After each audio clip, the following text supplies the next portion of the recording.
നമസ്കാരം ഭാരത് ലൈവിലേക്ക് സ്വാഗതം. കേരളത്തിൽ കടം കുമിഞ്ഞുകൂടുന്നുവെന്ന് CAG റിപ്പോർട്ട്. കിഫ്ബിയാണ് സംസ്ഥാനത്തെ കടക്കടിയിലാക്കുന്നതെന്നും വ്യക്തമാവുന്നു.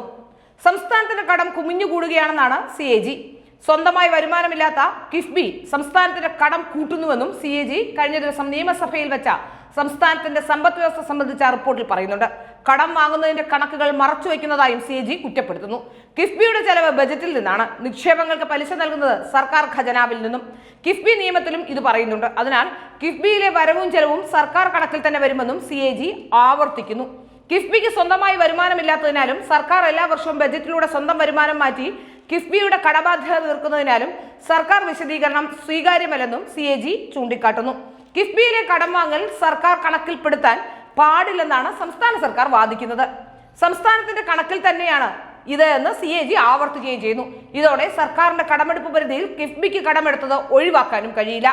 Kerala social security pensions limited വഴിയുള്ള കടമെടുപ്പ് ബജറ്റിന് പുറത്തുള്ള കടമെടുക്കലാണെന്നും അത് സർക്കാരിന്റെ ബാധ്യത കൂട്ടുകയാണെന്നും റിപ്പോർട്ടിൽ ചൂണ്ടിക്കാട്ടുന്നുണ്ട്. 2021-22 25,874.39 കോടി രൂപയുടെ കടം സംസ്ഥാന ബജറ്റിൽ വെളിപ്പെടുത്തിയിട്ടില്ല. ഇക്കാലയളവിൽ കിഫ്ബി എടുത്ത 13,066.16 കോടി രൂപയുടെ വായ്പയും പെൻഷൻ കമ്പനി എടുത്ത 11,206.49 കോടി രൂപയുടെ വായ്പയും ബിൽ ഡിസ്കൗണ്ടിംഗ് സംവിധാനം വഴി എടുത്ത 16,001.72 കോടി രൂപയുടെ വായ്പയുമാണ് ബജറ്റിൽ വെളിപ്പെടുത്താതിരുന്നത്. പെൻഷൻ കമ്പനിയുടെ 11,206.49 കോടിയുടെ കുടിശ്ശികയും സർക്കാരിന്റെ അധിക ബാധ്യതയാണ്. 2017-2022 വരെ സംസ്ഥാനത്തിന്റെ മൊത്തം പൊതുകടവും ബാധ്യതകളും 9.83 നിന്നും 16.21% വർദ്ധിച്ചു. ഏതായാലും സംസ്ഥാന സർക്കാർ കേരളത്തെ കടക്കണിയിലാക്കുന്നു എന്ന കാര്യത്തിൽ യാതൊരു സംശയവുമില്ല.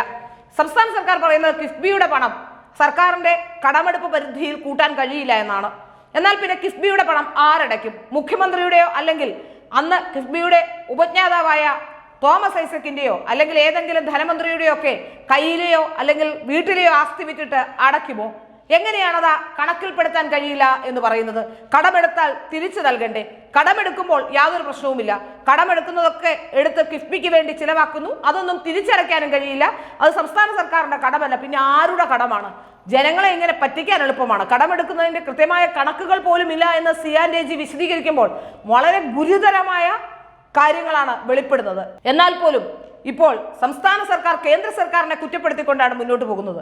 ഈ CAG റിപ്പോർട്ടും മറ്റും കോടതിയിൽ ഹാജരാക്കുമ്പോൾ അല്ലെങ്കിൽ അത്തരത്തിൽ മുമ്പോട്ട് സുപ്രീം കോടതിയിലും മറ്റും പോകുമ്പോൾ കടമെടുപ്പിന്റെ കാര്യത്തിൽ തീരുമാനമാകുമെന്ന് നമുക്ക് അറിയാം. കാരണം അഴിമതിയും കെടുകാര്യസ്ഥതയും മൂലം കേരളത്തിലെ സർക്കാരിനെ കടക്കടിയിൽ കൊണ്ടെത്തിച്ചതിന്റെ ബാധ്യത കേരളത്തിലെ സർക്കാരിന് തന്നെയാണ് എന്ന് വളരെ കൃത്യമായി തന്നെ കോടതിയിൽ നൽകിയ സത്യവാങ്മൂലത്തിൽ പോലും കേന്ദ്രം വ്യക്തമാക്കുന്നുണ്ട്.